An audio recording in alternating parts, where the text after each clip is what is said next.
This is Local Live with Steve Fillmore. We are joined today by Renee Cunningham from Center in the Park in Germantown. How are you today, Renee? Great, thank you. How are things at the center these days? Different, but still very busy in different ways. So, we're really happy with the services we've still been able to provide, even if our building has been closed for our, regular classes and programs. Okay, and that was since March 18th, you've had the doors closed, correct? Yeah. Okay. And so the emergency frozen meals that we've seen online, I've seen that you've partnered with a couple local organizations. Could you take me through what that program is? Absolutely. When we were open before the pandemic, Center in the Park was a senior center that had daily lunch. And so we would have probably 100 people a day in thereabouts come for lunch every day.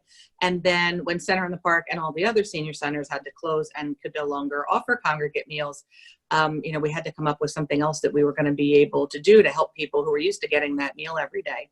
And so, along with Philadelphia Corporation for Aging, and their caterer, Betty the Caterer, we've been able to do frozen meals, 7 frozen meals per week for anybody, not even just Center in the Park participants, but any older adult that needs some kind of assistance during the pandemic. So it started out, we had probably 30 people on the list, which we thought was a lot, that we're delivering frozen meals to. And this week it's 250 people this week. And next week the number is a little bit bigger. And next week we will actually go over 10,000 meals delivered. Wow. So and how many volunteers at Center in the Park are involved in this? Yeah, so our staff come in and do the packaging. We have a couple of steady volunteers who have been wonderful, who have helped us, kind of package the meals up when they come from the caterer.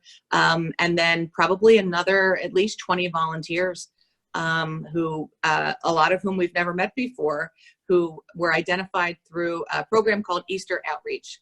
And they've been a wonderful organization. They've been become a volunteer clearinghouse for people who have a little bit of extra time that want to do some good during the shutdown. And so people go on their website and they find, whichever site and whichever delivery time is best for them, and they'll pick Center in the Park, and then they get some information sent to them, and then they come here and they deliver. And each volunteer probably does about 10 deliveries. Oh, wow.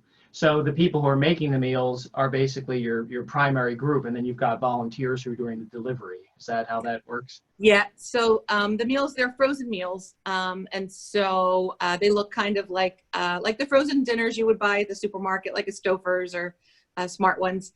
And so we order them every week from Betty the Caterer. They're frozen. They're delivered. We get the frozen meals. Sometimes we get fruit, maybe applesauce, sometimes bread, and also milk.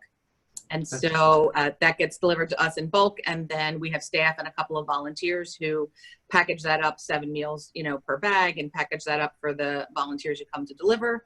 They pick it up, they have their route already mapped out, and then they go in the community, and it's contactless delivery, right? So, they're masks and gloves, nobody has touched any food, and they take it right to the door, ring the bell, back away, wave when they got it, and then we're good to go.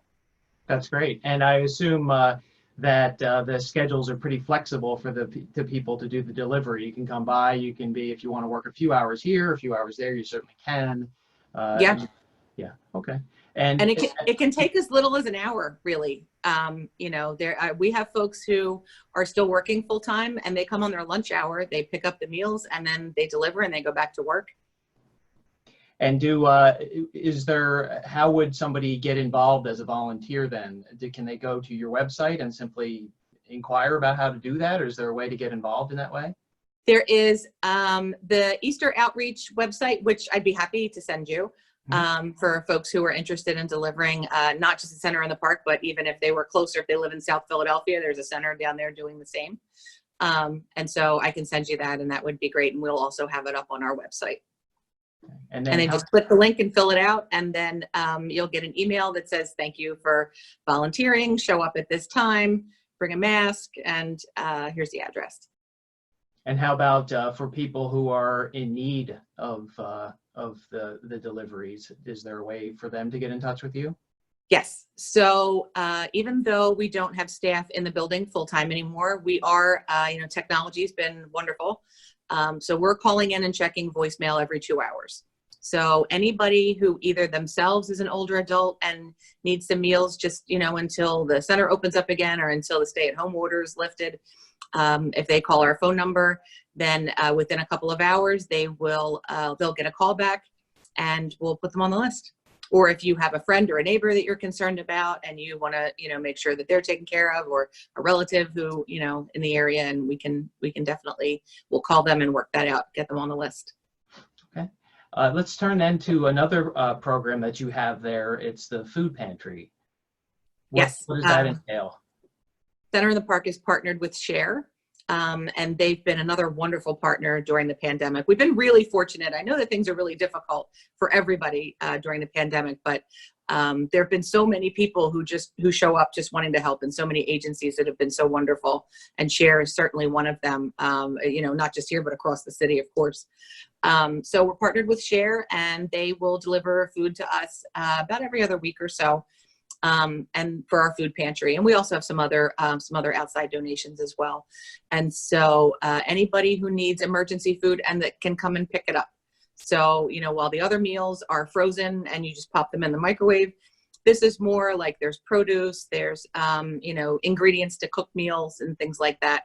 And we can do a couple of bags from our food pantry. And it's the same process. You're gonna call our phone number, and then somebody will call you back and we'll schedule a time for a pickup on a Tuesday or a Thursday. Okay. And then we probably see, I would say, maybe at least 30 people a week average.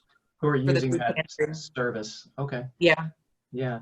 And that is something that I would assume covers Germantown pretty much. I mean, do you ever go to any other areas beyond that? Oh, yeah. Pretty much within the 144. It's been all of Northwest Philadelphia. Oh, wow. Okay. Colony, Logan, Feltonville, Germantown, East Oak Lane, West Oak Lane, Mount Airy, a little bit of Nicetown. Has that always, and how long has that program been in effect, the Food Pantry? Has that been going since? Yeah, we've had the Food Pantry for many, many years, actually. But certainly lately it has gotten much more play than it usually does. Those and, the rest of us, there are all kinds of neighborhood agencies that are doing the same. So we're all getting a lot more activity now. So then the last thing that I'm particularly curious about is I've noticed on your Facebook feed particularly many older adult classes, Zoom things going on, and I think the first Zoom was like late April, so you're still relatively new to the Zoom classes. How's that been going?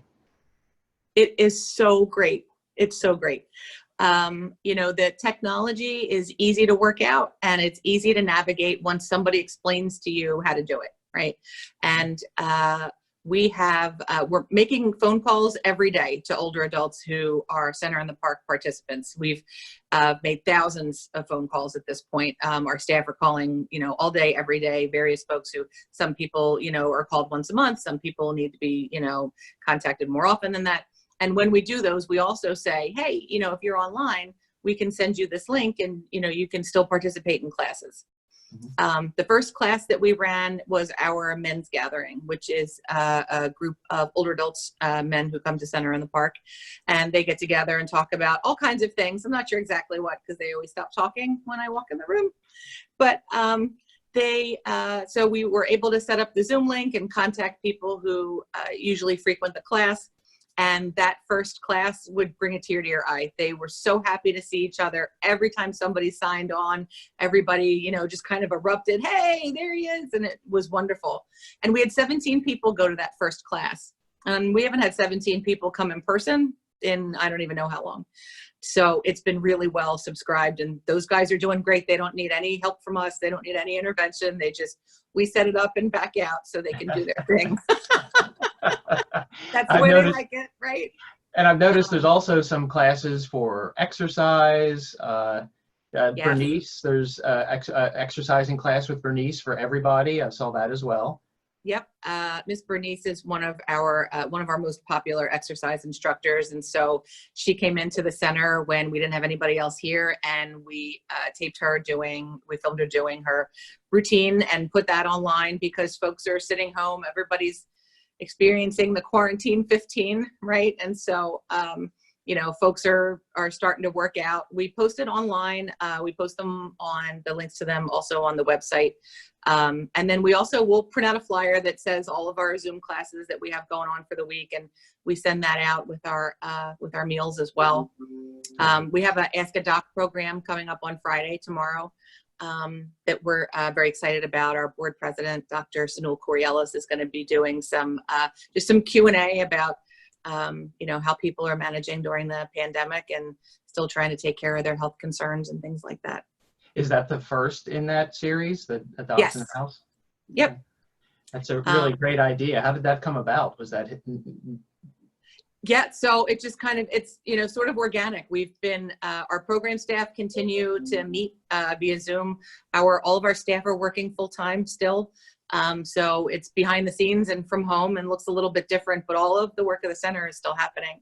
So we're just finding ways to continue to offer the classes that people are really invested in and things that we think would be helpful. And then just trying to get the word out that, that this exists, and trying to help people through, the first time with with Zoom technology. And it really isn't difficult. It's just that folks don't know how to do it. And if they have the internet access and they're able to, then it's a great way to still be connected. And that whole, social distancing doesn't mean that we have to not be connected to each other. And so we're trying very hard to still maintain and, kind of reignite those community connections for folks. And you, at the center itself, then, you say most people are still working from home? You sort of have a couple people, or you have people come in to do the frozen meals and things like that, but mostly it's sort of just not really much going on inside right now. No, we still have our maintenance and janitorial staff are still here cleaning and disinfecting anytime, every day. We do the meals are twice a week. So we've got staff in the building for that. And we try to alternate, and we've got tape on the floor to make sure we keep the social distancing so everybody can stay safe. Everybody's got masks, everybody's wearing gloves. And then all of our other programs are happening remotely. Our in-home support program, we are still helping people who are homebound. We're still providing emergency services for folks. We're still doing emergency cash assistance when we're able to. We're still doing housing counseling. There's so much housing counseling that's going on. First-time home buyer, the mortgage default and delinquency has been halted right now by the city, which is great. But, all of the counseling needs are still there. So those folks are working from home. Our energy assistance coordinator as well. And then our program folks are learning to program in new ways. And, we're doing our service provision as best we can. Oh, that's great. And what about, it sounds like you've got a fairly robust system in place for people who don't have the internet access. You can just get them on the phone. You can use a calling list, that kind of thing to get in touch with people. Okay. Yeah. That's great. We're making hundreds of calls every week. Just, trying to keep that connection and keep people in touch if they're not, because not everybody has access to the internet, and some people who do, it might be unstable, or they just might not be sure how to use it. So, Okay. Do you have any other things that you'd like to announce that are coming up? Any big plans? Any other classes? Anything else that you're certainly doing a lot now? Not that you need to do more, but anything else that there's always more. There's always more, right? Like all agencies and all senior centers, a lot of our plans got postponed, right? So we had a lot of really wonderful big events that were planned that are, kind of up in the air now. The most important thing that I want people to know and to remember is that we're still here. We're still doing services. We're still providing classes and programs. We're still maintaining that community connection for folks. And we are going to reopen, right? And there's so much uncertainty, but it is going to happen. The classes are going to be in the building again. I think that we are absolutely going to continue with this online component. We'd be crazy not to. We're reaching people who can't get out or who don't feel like coming out, right? So we'll still be able to maintain that piece of it and do online programming for folks who want to. And when we come back, it'll be, safely. right? We're not going to have one big party on the day after the state reopens and then have everybody come back in and put their safety at risk. You know, we'll bring things back gradually. We'll, you know, make sure that there's distance and that we're able to, you know, continue to flatten the curve. But we will be back. All of the classes are going to come back. Everything is going to be okay.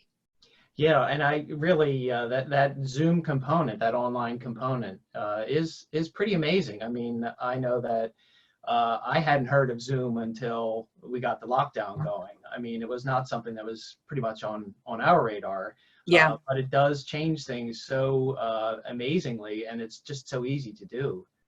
It's a great thing to have. Yeah, it's we have a member of our leadership team, our director of grant research and development, lives remotely.